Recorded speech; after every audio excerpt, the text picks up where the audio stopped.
اور جس ویلے آخری ویلا قریب ہوئے، وقت نزا قریب ہوئے، تے شاعر نے قلم اٹھا کے لکھا کہ عاشق دی کی تمنا ہے کہ حضور تشریف لے کے آن، تے حضور دے نال نال کیڑیاں ہستیاں تشریف لے کے آن۔ ہاتھ اٹھا کے بول سبحان اللہ۔ مینوں وقت نزا سونا کراوے، نبی دی پاک چوکھٹ تے ختم زندگی ہووے،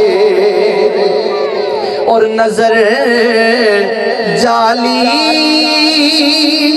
تے ٹک جاوے، بڑا سونے دیاں نعتاں، نظر جالی تے ٹک جاوے، بڑا سونے دیاں نعتاں، میں صدقے یا رسول اللہ، اے مصرع آخری ہوئے، میں صدقے میں واری، میں صدقے یا رسول اللہ، اے مصرع آخری ہووے، بس نظر جالی تے ٹک جاوے، بڑا سونے دیاں نعتاں، میں صدقے یا رسول اللہ،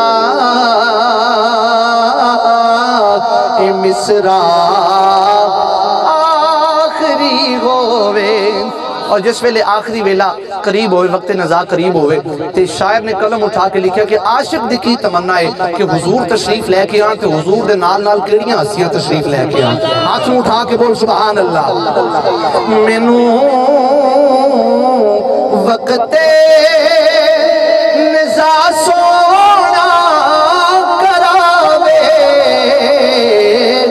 دید انج اپنی، مینوں وقت نزا سونا کراوے،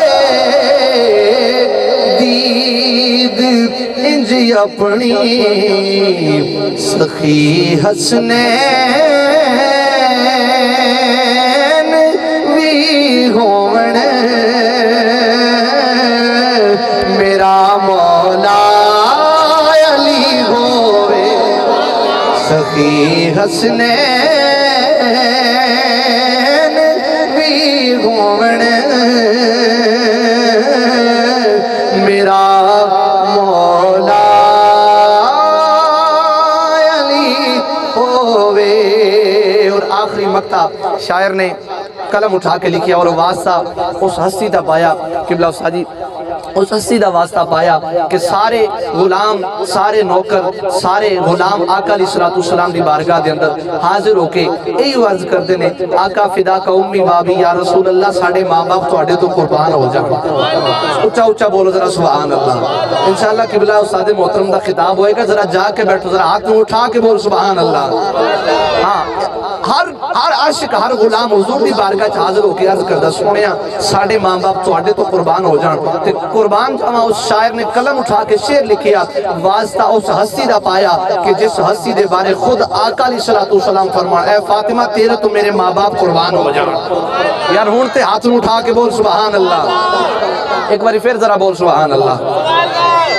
بطول پاک دا صدقہ ملے عمران، عاجز نو کفن اس دا محمد دے دوارے دی دری ہووے کفن کفن اس دا محمد دے دوارے دی دری ہووے